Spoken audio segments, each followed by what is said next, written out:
Hello everyone. In the previous video I have discussed about replication as to how replication takes place, which was proposed or which was explained by Watson and Crick when they proposed the double helical structure of DNA, that let us say two chain of original or parental DNA is present. When the DNA synthesis takes place, what happens? Both the chains get separated.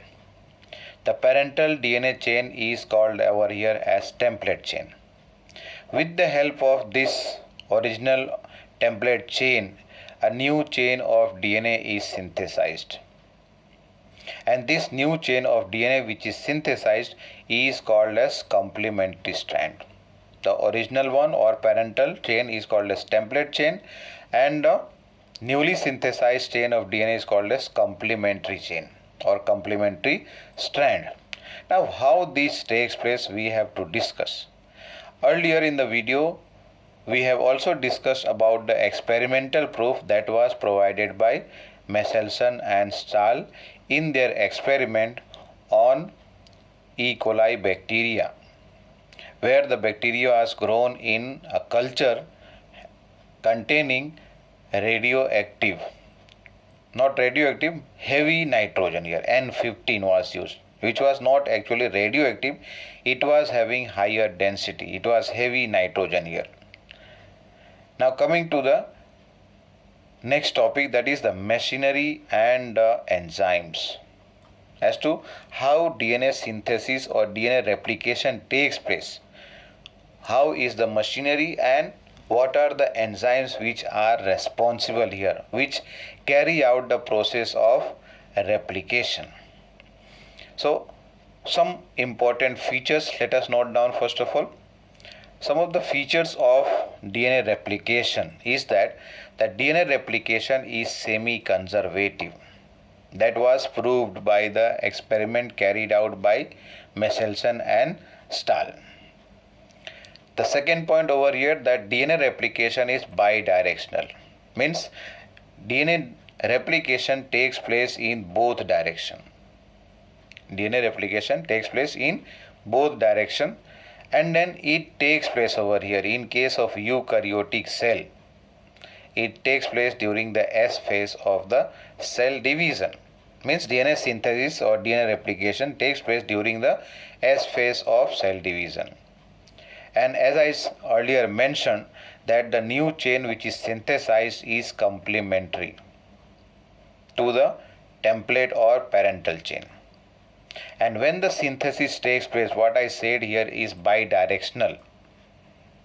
We will note down the bidirectional means what does it mean. But here when the two chain gets separated, on one of the chain which is, let us say, running from 3 to 5 direction, and always we have to remember that synthesis of the DNA chain or the RNA chain even takes place from 5' end to 3' end. Means always a new nucleotide is added onto the third carbon of pentose sugar. Third carbon of pentose sugar. Remember how we have discussed earlier. Let us say that this is one nucleotide, second, third and fourth nucleotides are attached in this chain. If suppose a fifth nucleotide has to be added here, where the nucleotide is going to be added, so that can be joined only at the third carbon of this sugar here, extreme end. New nucleotide cannot be joined over here. It has to be always added or otherwise linked to the third carbon of the pentose sugar. So what I mentioned here, that synthesis of the new chain occurs in the 3' to 5' direction, and it is also anti-parallel. Means one chain is synthesized, let us say, from left to right, the other will be synthesized from the left to right. Let us note down in this figure down here, this is original chain, original DNA, which is One chain is running from 5 to 3 this side, the other chain is 5 to 3 the opposite direction. When they both are separated, both the parental DNA is referred to as template DNA. Now with the help of both the template DNA chain, a new chain is synthesized. The new chain is always synthesized, what I said, from 5 prime to 3 prime end. And so this is a continuous synthesis of this chain will be continuous without break. Means once the chain has been separated, the two chains are separated, the synthesis of DNA is going to continue endlessly from starting till the end. But whereas on the other side over here, if you see, this is running, let us say, from top to bottom here 3 to 5 direction. And so synthesis over here has to take place from 5 to 3 direction. So unless and until a small part of the DNA chain are separated, the synthesis of new chain cannot be taking place here. Synthesis of new chain cannot take place here. That means here the synthesis takes place in small segments. So many small fragments are formed. These fragments are called as Okazaki fragment, which has to be joined later on with the help of enzyme, which we will be first of all talking. I will be describing about each of the enzyme, and that enzyme actually is what? DNA ligase. This was just for an understanding as to how the DNA synthesis takes place. Note down this point. One chain synthesis occur continuously, and that's why that continuous chain which is synthesized is termed as leading chain. One chain that is continuously being synthesized is called as leading chain, and the other chain which is not being synthesized continuously, which is synthesized discontinuously, which is called as what? Lagging chain here.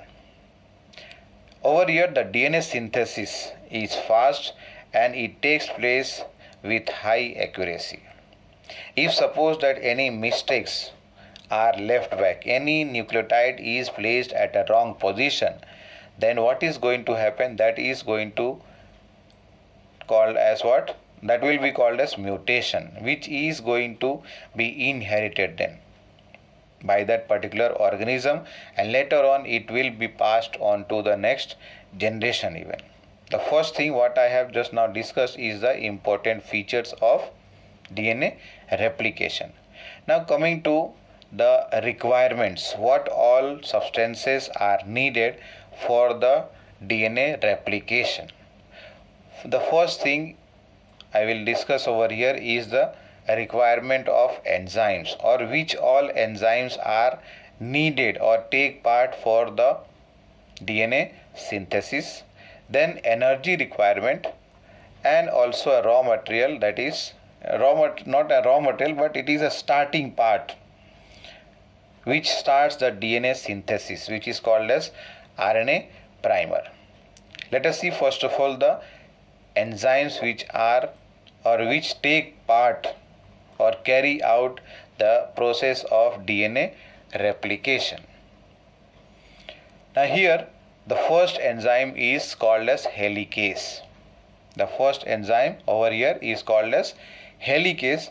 The main work that is done by helicase is the unwinding of the parental DNA double helix.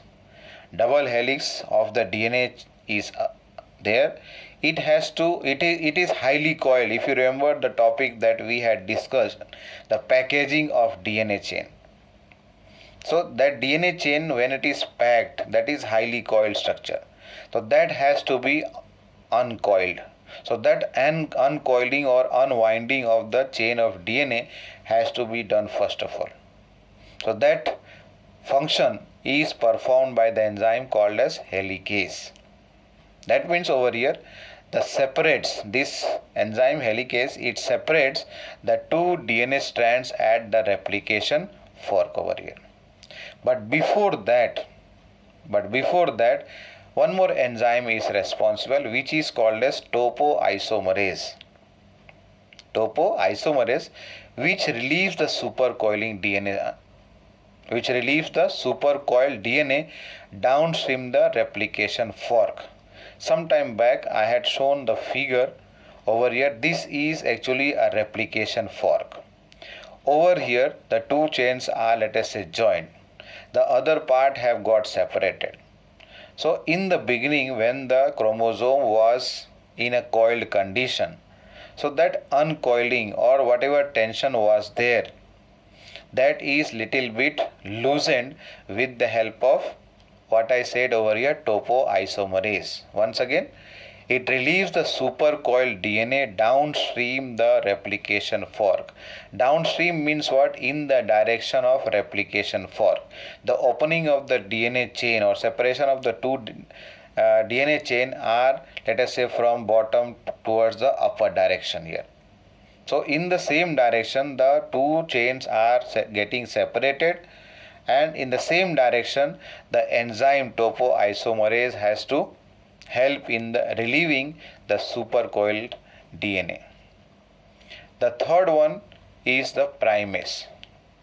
This is an enzyme which is responsible for synthesis of a short segment of RNA,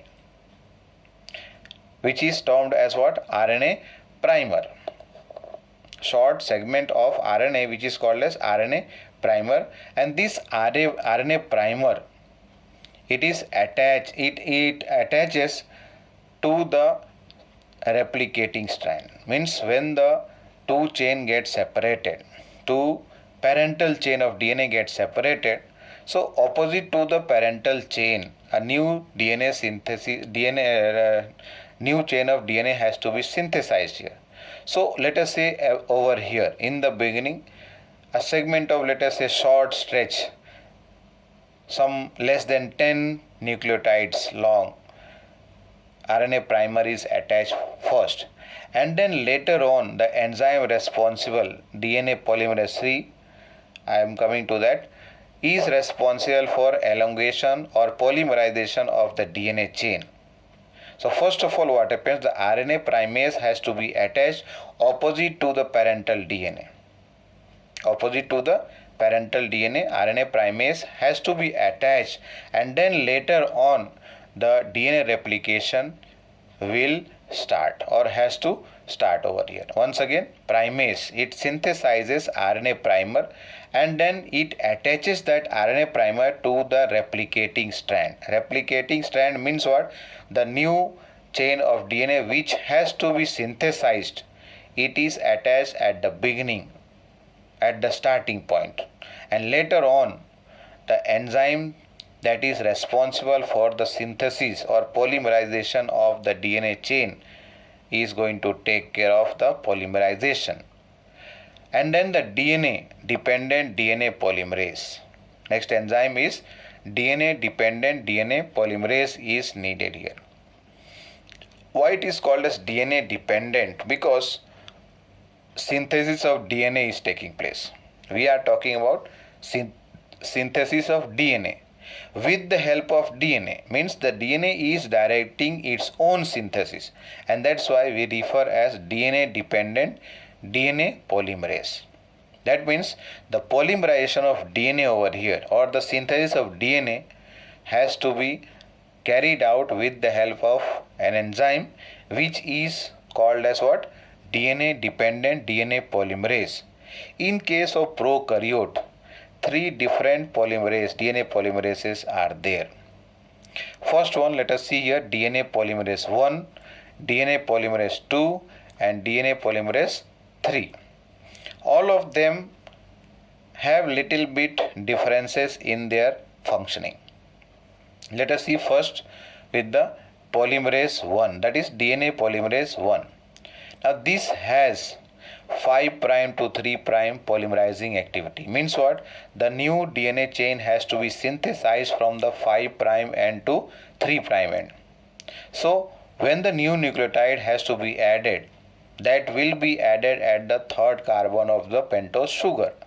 So that's why here this enzyme has the polymerizing activity from 5 to 3 direction, due to which it removes or excises RNA primer from Okazaki fragment and fills it with DNA. Means what? In the beginning, what I mentioned here in the beginning here, when the DNA chain synthesis takes place, RNA primer has to get attached over here.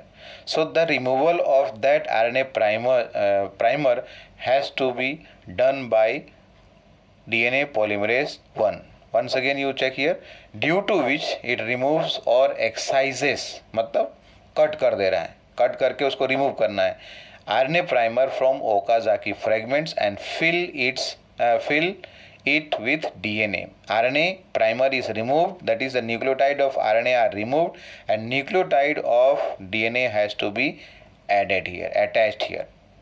And it also has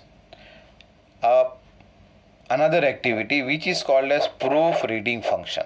Means it takes care of finding out where some inappropriate nucleotide has been attached. Let us see here.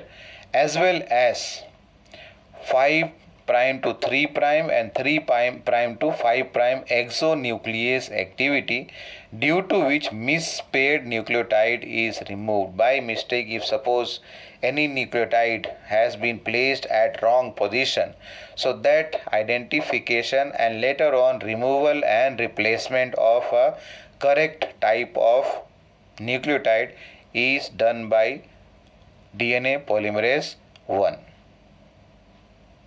And over here, this correction here, removal of an inappropriate nucleotide and replacing it with the proper kind of nucleotide is referred to as proofreading function. Proofreading function. Whatever mistake was that mistake is being corrected here.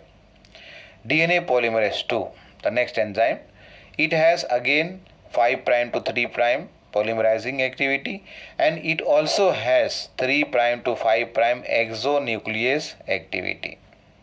Same direction over here, 5' to 3' polymerizing activity and 3' to 5' exonuclease activity. But it lacks 5' to 3' exonuclease activity. Whereas when we consider about the first one, DNA polymerase 1, it has both the exonuclease activity in both direction. Whether you go from 5' to 3' or 3' to 5', both the exonuclease activity, or otherwise you can say exonuclease activity in both direction is with the DNA polymerase 1. Whereas in case of polymerase 2, DNA polymerase 2, here it has only proofreading activity or otherwise the exonuclease activity from 3' to 5'. Coming to the third enzyme, which is essential over here for the replication of DNA. That means the addition of new nucleotide at the third carbon of the pentose sugar, so that the DNA chain is synthesized, elongated. It has both over here again, like the first one, it has both 5' to 3' polymerizing activity. First of all, it has the activity of polymerizing activity, means over here addition of new nucleotide at 3 carbon of the 5 carbon sugar. And the second thing is the proofreading activity from 3 to 5' exonuclease activity. That means the proofreading activity I am talking here. What happens here when the RNA primer is attached here in the beginning? After that, what happens? The DNA polymerase 3 comes into action. What it does? DNA polymerase 3, after recognizing the particular RNA primer, it attaches there and then it starts adding a new nucleotide and elongating the DNA chain. That is, the new chain of DNA synthesis starts only after it is able to recognize or identify the RNA primer. And coming to the need of energy. Okay, before that, one more enzyme is left here, ligase enzyme, DNA ligase. Just a minute, I have to, over here, this will be called as what? DNA ligase. So what happens here? DNA ligase, it joins the DNA fragment together wherever the fragments of DNA is present. Like here in case of the Okazaki fragment, what you can see, a small segment of the DNA on the discontinuous chain where the DNA chain is synthesized discontinuously. So these small fragments synthesized are called as Okazaki fragment. They have to be joined with the help of DNA ligase enzyme. And then coming to the requirement of energy here. So that energy is provided by the deoxynucleoside triphosphate. You know about the ATP. Likewise, other also can be there, GTP, guanosine triphosphate, CTP and TTP, adenosine, guanine, cytosine and thymine. Now, here the function of this deoxyribonucleoside, it plays double function or otherwise dual function over here. It plays dual function. First of all, it acts like an substrate because we are talking here about deoxynucleoside triphosphate, means 3-phosphate has been attached over here. 2-phosphate when it is going to get removed from there. 2-phosphate can be removed. As a result of that, over here it will become monophosphate. Here monophosphate means ATP from there, 2 phosphates when removed, energy is released.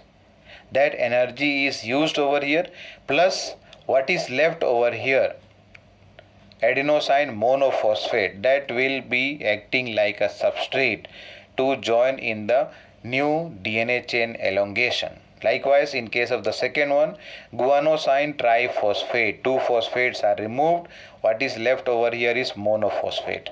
Likewise, cytosine triphosphate, it is going to lose or break, otherwise break the 2 bonds of phosphate, and what is left, only 1 phosphate is left. So here we can write this one as cytosine monophosphate, thymine monophosphate.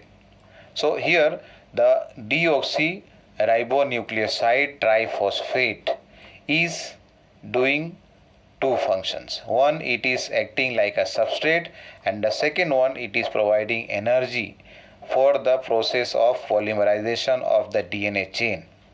And that energy, you know about the ATP, how it releases energy. So when 2 phosphates are broken or removed, at that time it releases energy, and that energy can be used for the process of polymerization. That means addition of the new nucleotide at the 3rd carbon of the phosphate in the DNA chain. And the third one what I have included here is the RNA primer, that already I have explained. The RNA primer is actually a short chain of RNA nucleotide that initiates DNA synthesis. In any DNA synthesis, this is a must. RNA primer is very essential because there is no enzyme which can start the polymerization reaction. Coming to the third point here, it is synthesized with the help of RNA primase enzyme that already I have described in the, that was the enzyme over here, third enzyme, primase, RNA primase over here, where what happens, this RNA primase, it carries out the process of synthesizing a small segment of RNA nucleotide. Over here, the primers are required for DNA synthesis. Why RNA primer is required? Why not DNA primer? RNA primer over here are required for DNA synthesis. Why? Because no known DNA polymerase is able to initiate polynucleotide synthesis. Because there is no DNA polymerase which can start or initiate the synthesis of the polynucleotide chain. So as a result, over here this is a must. Unless and until a primer joins at the starting point here, let us say starting point here, unless and until RNA primer is attached over here, the DNA polymerase 3 cannot function, and it cannot go on adding new nucleotide so that the polymer, that is polynucleotide chain, is elongated and it goes on adding new nucleotide every time. So first of all, What is necessary over here is the RNA primer is very much necessary. See, I have discussed not the process, but I have just discussed as to what are the important features about the DNA replication. What are the important features of DNA replication? What are the enzymes needed and the energy requirement, how it is fulfilled, and then how the DNA synthesis starts with the help of RNA primer. In the next video, I am going to include the other part of DNA replication. Thank you.